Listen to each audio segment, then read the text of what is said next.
Immortality and the ability to communicate with the dead have been something that humans have always strived for. Today, we'll break down the ways technology is reshaping the afterlife. This is Incognito mode.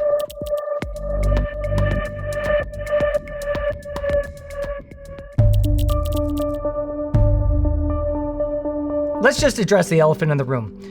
Yes, people are freezing their bodies so that they might be defrosted at some later date and go on living. No, Walt Disney isn't one of them, but there are around 600 people worldwide who have chosen to be cryopreserved so that they can be defrosted at some later date when medical technology has advanced to the point where whatever was ailing them could be cured. So how does cryonics work? Once a person is legally declared dead, their body is slowly cooled in an ice bath. It's then pumped full of antifreeze in an attempt to rid the body of all water, which will help protect the cells during the freezing process. Once the body reaches negative 200 degrees Celsius, it's moved into what's called a cryostat, which is a liquid nitrogen freezer, and that's where the body remains. The first person was cryogenically frozen in the 1960s, and new companies promising this technology are still popping up. The cost of being cryopreserved ranges from around $30,000 up to around $200,000. So is this all just a scam? Is this technology even real? Does it work? Scientists have been able to successfully unfreeze single cells and even embryos, and people who have suffered extreme cold conditions and had their organs nearly freeze have been successfully revived. 26-year-old Justin Smith is grateful to be alive after nearly freezing to death. The process of bringing back an entire human body made up of 40 trillion cells is an entirely different undertaking. To date, there's not been a single person who's been cryogenically preserved who's been successfully defrosted and brought back to life, and scientists don't even believe it's on the horizon.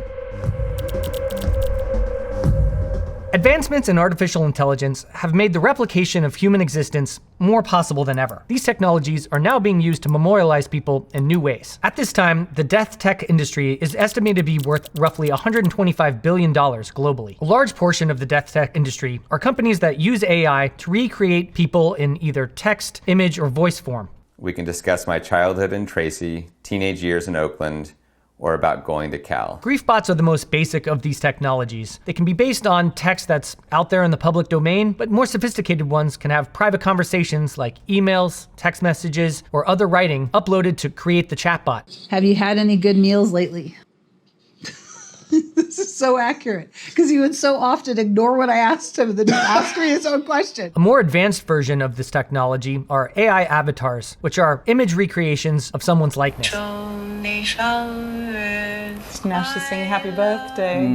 AI avatars allow someone to have, say, a FaceTime call with the deceased, or even create new videos with them. 5 years ago, she featured in a documentary that let her meet a virtual reality version of her daughter.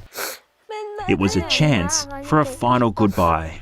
We've already seen AI avatars of the deceased used in new and novel ways. In May of 2025, Christopher Pelkey appeared in court more than 3 years after his death, when he was shot during a road rage incident. Pelkey's family wanted him to be accurately represented in court, so they had his AI avatar give a statement in what they believed would be his own words. Just to be clear for everyone seeing this, I am a version of Chris Pelkey recreated through AI that uses my picture and my voice profile. The man ultimately convicted of killing Pelkey was sentenced to 10.5 years in prison, the maximum sentence and beyond the 9 years prosecutors sought. But I love the beauty in what Christopher, and I call him Christopher, I always call people by their last names. It's a formality of the court, but I feel like calling him Christopher as we've gotten to know him today. I feel that was genuine. In another instance, journalist and former CNN correspondent Jim Acosta recently had a conversation with an AI avatar of Joaquin Oliver, one of 17 people killed in the Marjorie Stoneman Douglas school shooting in Parkland, Florida in 2018. Joaquin's avatar was created using a photo which was fed into artificial intelligence to create his image. Acosta asked Joaquin's avatar about his death and about gun laws in the United States, and the avatar answered with what would be presumed to be Joaquin's own words. I believe in a mix of stronger gun control laws, mental health support, and community engagement. We need to create safe spaces for conversations and connections, making sure everyone feels seen and heard. The most advanced version of these AI recreations involves creating avatars in advance. That means going into a studio, recording lots of footage, even 3D images, answering long questionnaires with specific questions to recreate this person in a much more realistic way. 우리 딸, 오랜만이네. These services are reported to cost around $10,000.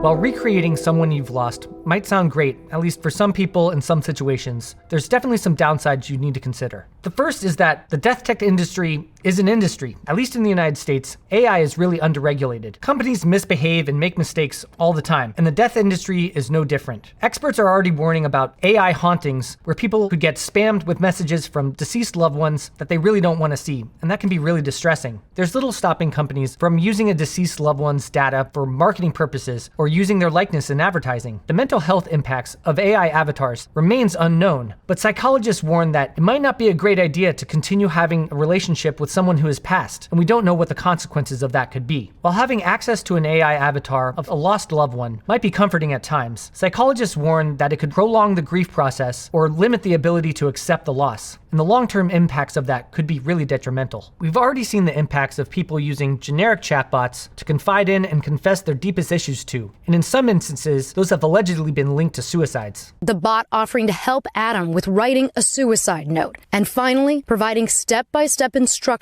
for the hanging method Adam used. Creating a grief bot or another AI avatar of a lost loved one and chatting with them during a period of grief could potentially increase the risks associated with using this technology. When we try to use technology to remove these hard experiences, it never really works the way that we fantasize that it will. It can't take away our pain. It can't take away the sting of loss. And eventually, maybe we get to the point where we realize that's okay. The debate around AI avatars of people who have recently passed has become most high profile in the world of entertainment. We've seen various projects involving the reincarnation of Marilyn Monroe in a digital form.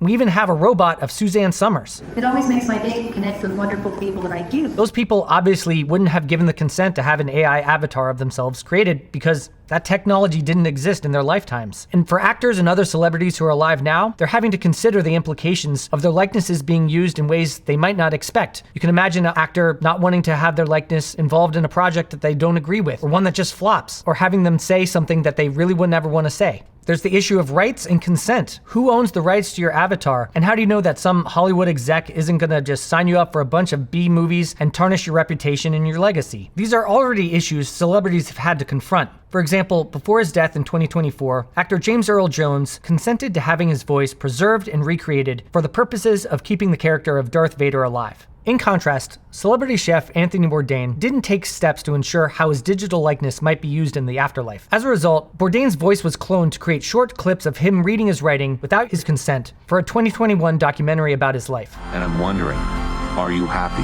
That soundbite was something Bourdain wrote, but never actually said. The voice was generated by a computer. Because of the consent issues and the fact that the use of voice clone wasn't initially disclosed, many people felt deceived by the filmmaker's choice. To do that and then not disclose that you've done it is a colossal bad idea. These are questions that celebrities are having to ask right now, but it's also ones that we're going to have to consider as this technology becomes more democratized and the rise of death tech becomes more normalized. Regardless of what you think about death tech, you're already being immortalized by the data you're creating right now. While we've long thought about our physical possessions, your digital footprint is increasingly becoming a huge part of what you leave behind. One of the early instances of tech companies grappling with this was in 2009 when Facebook began memorializing the pages of users who had died. We've since seen companies from Apple to Google to Amazon create mechanisms for people to manage accounts after someone passes away. Still, the process of gaining access to a deceased loved one's account or otherwise managing their online life isn't always straightforward and can involve a lot of bureaucratic steps. But it's understandable why there might be hurdles for getting control of somebody's account. You can imagine the security and privacy issues that would come up if this process wasn't so closely managed. So how do you deal with a future in which it's possible for someone to live forever in a digital existence? It might be surprising, but one of the best things that you can do is to make sure that you are addressing your digital life in your will. Make sure that you're really clear about what you want to have happen to your data and your accounts so that there's no ambiguity about what to do with your data. If you don't have a will, and let's be honest, not everybody does, one of the important things that you can do is talk about these issues with your family and other loved ones so that they can know what you think about these issues and what you might want. Finally, if you're concerned about someone creating an AI avatar of you without your consent, limit the amount of data that's out there about you publicly. That means social media posts, YouTube videos, and anything else that could be fed into an AI system and create a digital you. This has been Incognito Mode. Until next time.